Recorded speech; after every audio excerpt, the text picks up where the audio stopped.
Hello everyone.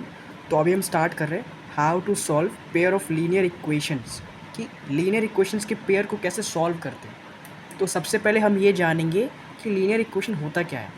तो equation आप समझते होंगे कि अगर हमने बीच में इक्वल्स टू का साइन लगा दिया और लेफ्ट हैंड साइड में और राइट हैंड साइड में कुछ लिख दिया तो वो हमारा इक्वेशन हो जाता है।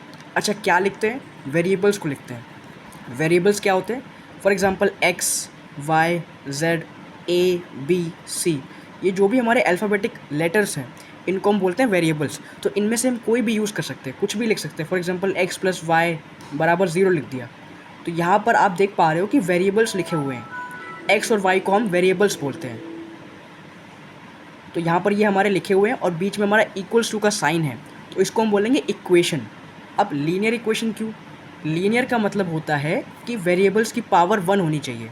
जैसे आप यहाँ पे देख पा रहे हो कि एक्स और वाई का पावर 1 है, यहाँ पर भी 1 है, यहाँ पर भी 1 है। तो अगर पावर 1 होगा तो वो लीनियर इक्वेशन होगी। अच्छा, तो ये तो हमारी एक लीनियर इक्वेशन हो गई। बट पेयर का क्या मतलब होता है? पेयर का मतलब होता है कि दो, मतलब पेयर तो आप समझते हो ना, पेयर क्या होता है? पेयर का मतलब होता है जोड़ा। जोड़े से क्या मतलब है? ग्रुप। ग्रुप होता है इंग्लिश में, अगर और वर्ड बोले तो ग्रुप होगा। सो ग्रुप ऑफ, अच्छा ग्रुप किसी एक इक्वेशन का तो होता नहीं है, ग्रुप हमारा दो इक्वेशन का होगा। यानी कि हमारे पास दो इक्वेशन होती हैं एक्स और वाई वेरिएबल में। ज़्यादातर एक्स और वाई यूज़ होता है, बट वेरिएबल कोई भी हो सकता है, P, Q, R, S, A, B, C, anything. But commonly क्या होता है, एक्स और वाई को यूज़ करते हैं।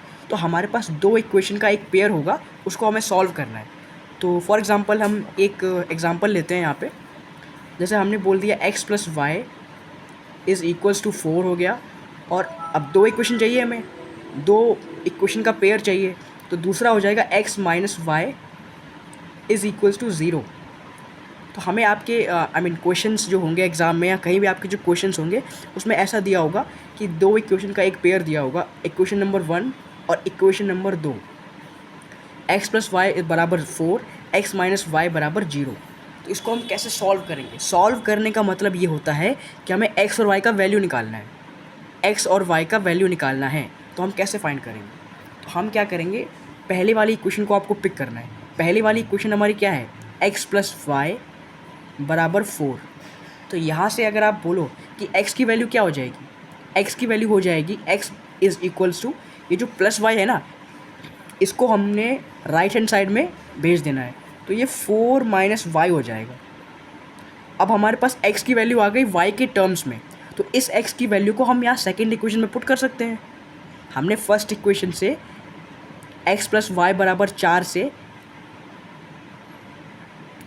x को निकाल लिया, x का वैल्यू क्या फाइंड किया, y को हमने राइट हैंड साइड भेज दिया 4 माइनस वाई। अब ये x की जगह पे हम 4 माइनस वाई लिख सकते हैं ना, तो सेकेंड इक्वेशन में हमने इसको लिख देना है। तो सेकेंड इक्वेशन हमारी क्या है, x माइनस वाई बराबर 0। तो x की जगह पे हम क्या यूज़ करेंगे, 4 माइनस वाई, और माइनस वाई पहले से था बराबर 0।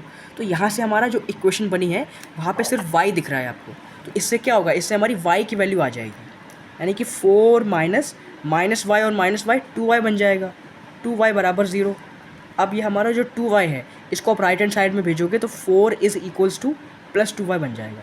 तो y इज़ इक्वल्स टू हो जाएगा 4/2, यानी कि 2, यानी कि हमारी y की वैल्यू आ गई। तो आपको ऐसे करना है, एक इक्वेशन में किसी एक वेरिएबल को दूसरे वेरिएबल के टर्म्स में लिखना है। जैसे यहाँ पर हमने x को y के टर्म्स में लिखा और सेकेंड इक्वेशन में उसको पुट कर दिया।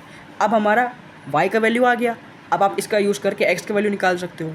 For example x plus y था बराबर 4, तो y का वैल्यू हमारा 2 आ गया, तो x प्लस 2 बराबर 4 हो जाएगा। यहाँ से हमारा x का वैल्यू कितना आ जाएगा, x is equals to 4 minus 2, plus 2 हमारा राइट हैंड साइड में चला जाएगा, तो x का वैल्यू भी हमारा 2 आ जाएगा। तो इसको बोलते हैं इक्वेशन को, पेयर ऑफ लीनियर इक्वेशन को सॉल्व करना। सॉल्व करने का मतलब है हमें x और y वेरिएबल्स का वैल्यू निकालना है। तो ये तो हमारा ईजी एग्जाम्पल था। अब हम एक और एग्जाम्पल देखते हैं।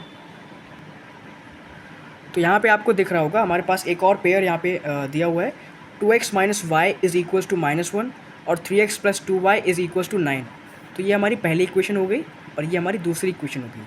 तो यहाँ पर भी हमको क्या करना है, सेम चीज़ जो हमने पहले वाले इक्वेशन में करी थी, हम पहले वाली इक्वेशन को पिक करेंगे, 2x minus y is equals to -1। अब यहाँ पर हम एक वेरिएबल के टर्म्स में दूसरे वेरिएबल का वैल्यू निकाल लेंगे। मतलब हम ये बोलेंगे कि हमारा यहाँ पर y का वैल्यू कितना हो जाएगा, अगर आप क्या करो, अगर आप इसको लिखो 2x हो गया, और ये जो -1 है इसको हम राइट हैंड साइड से अगर लेफ्ट हैंड साइड में लेके आएंगे तो ये +1 बन जाएगा, और ये जो -y है इसको अगर हम लेफ्ट हैंड साइड से राइट हैंड साइड में लेके जाएंगे तो ये प्लस का y बन जाएगा। तो यहाँ से आपने क्या देखा, यहाँ से हमारा y का वैल्यू x के टर्म में आ गया। पहली वाली इक्वेशन को हमने पिक किया 2x - y is equals to -1, और वहाँ से हमने एक वेरिएबल के टर्म्स में दूसरे वेरिएबल का वैल्यू निकाल लिया। हमने y के x के टर्म में y का वैल्यू निकाल लिया, y is equals to 2x + 1। अब इसको हम सेकेंड इक्वेशन में y की जगह पुट कर सकते हैं। कैसे पुट करेंगे, देखो सेकेंड इक्वेशन हमारी क्या है, 3x + 2y is equals to 9, यानी कि 3x + 2y is equals to 9। अब यहाँ पर y की जगह पे हम इसको यूज़ कर सकते हैं 2x + 1, बिल्कुल कर सकते हैं। तो हम इसको ऐसे लिखेंगे 3x + 2 इंटू y की जगह पे हम यहाँ पे लिखेंगे 2x + 1, 2x + 1। अब इससे हुआ क्या, इससे ये हुआ कि हमारी पूरी की पूरी इक्वेशन x के टर्म में आ गई। अगर x के टर्म में आ गई तो हमारी x की वैल्यू आ जाएगी, x की वैल्यू आ जाएगी तो वहाँ पे इसको पुट करेंगे y की वैल्यू आ जाएगी। तो हमको ऐसे करना है, एक इक्वेशन से एक वेरिएबल को दूसरे वेरिएबल के फॉर्म में लिखना है, उसके टर्म में लिखना है और उसको सॉल्व करना है। और ये =2 के बाद हमारा 9 लिखा हुआ था, तो ये हमारा क्या बन जाएगा, 3x + 2 का अंदर मल्टीप्लाई होगा ब्रैकेट में, 2 × 2 = 4x, और 2 का 1 में होगा तो +2 हो जाएगा, और is equals to 9।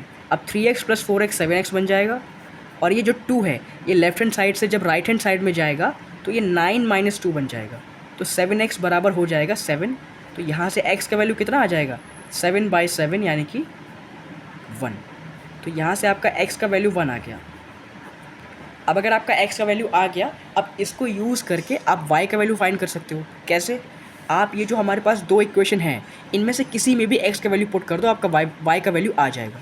For example अगर हम फर्स्ट इक्वेशन को यूज़ करें, फर्स्ट इक्वेशन है हमारी 2x - y is equals to -1।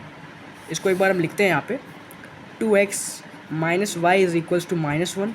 अब x की जगह पे हम यहाँ पे पुट कर देंगे, x का जो वैल्यू है x इज़ इक्वल्स टू 1, उसको हम यहाँ पे अगर पुट करेंगे, उसको अगर हम यहाँ पे पुट करेंगे ना, तो ये हमारा कितना हो जाएगा, 2 इंटू x का वैल्यू 1 है और -y इज़ इक्वल्स टू -1, तो 2 1 जा हमारा 2 हो जाएगा, और -y इज़ इक्वल्स टू -1।